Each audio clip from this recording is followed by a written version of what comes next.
Quelques rappels anatomiques maintenant.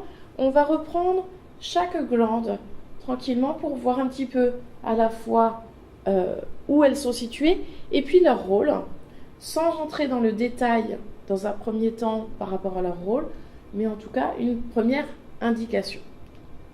L'hypothalamus est une glande endocrine exclusivement qui est située donc à la base de l'encéphale, au niveau du cerveau, entre le cortex et l'hypophyse. Son rôle, on l'appelle le cerveau endocrinien. Donc il a vraiment un rôle très général, très important dans la régulation hormonale. La sécrétion de ces hormones par stimulation de l'hypophyse, et il va sécréter deux hormones bien précises que sont l'ocytocine et l'ADH, qui est une hormone antidiurétique. Donc vous voyez une action du cerveau sur le système rénal, puisque diurétique, on est bien sur quelque chose qui concerne le fonctionnement des reins. Nous avons donc une autre glande qui est située juste à côté de l'hypothalamus, qui est l'hypophyse, qui est aussi une glande endocrine, qui est appendue à l'hypothalamus, c'est-à-dire qui est vraiment accolée à l'hypothalamus. Elle est constituée de trois parties, une partie antérieure, une partie postérieure et une partie intermédiaire. Son rôle est à deux niveaux, une sécrétion hormonale par le lobe antérieur et un stockage hormonal par le lobe postérieur. Donc elle va collecter dans ce stockage, dans ce lobe postérieur, les hormones qui ne sont pas encore nécessaires à l'organisme et va les libérer au fur et à mesure en fonction de la demande. Anatomiquement, si l'on prend une coupe sagittale du cerveau, cette coupe sagittale nous montre quoi? Les différents éléments qui constituent le cerveau. Nous n'allons pas nous y attarder, ce n'est pas le but de cette intervention. Par contre, vous voyez ici en vert l'hypothalamus qui, si on le décline ici, nous retrouvons un hypothalamus antérieur et une forme postérieure avec donc l'hypophyse qui est attachée.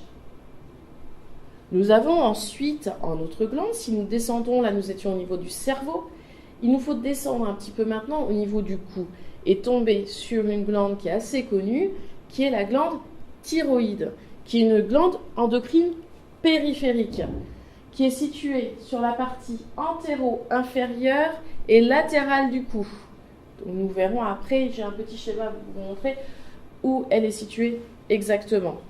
Sa morphologie, elle est constituée de deux lobes latéraux et d'un isthme. Alors l'isthme, pareil, vous allez voir un petit peu ce que c'est exactement. Son rôle, c'est la sécrétion de trois hormones, la T3, la T4 et la calcitonin.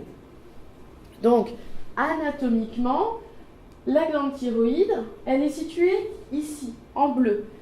Elle est située avec, à côté, le larynx, en haut, à l'arrière, tout le long ici, vous voyez, toute la trachée.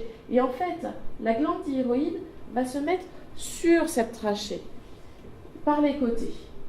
Et vous avez un élément qui est assez important, même très important, qui sont les nerfs récurrents. Donc, il y a vraiment une corrélation anatomique entre cette glande thyroïde et les nerfs récurrents. D'où le fait, quand il y a une ablation de la thyroïde, une attention toute particulière qui est apportée sur ces nerfs récurrents.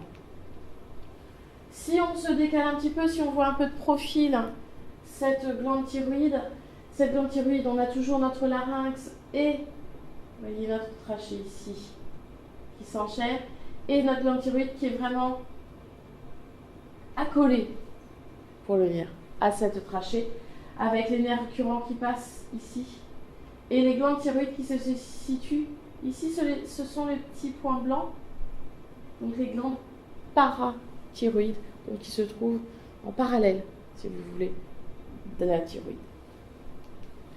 Les glandes parathyroïdes, justement, ce sont aussi des glandes endocrines périphériques qui sont anatomiquement situées sur la face dorsale des lobes latéraux de la thyroïde.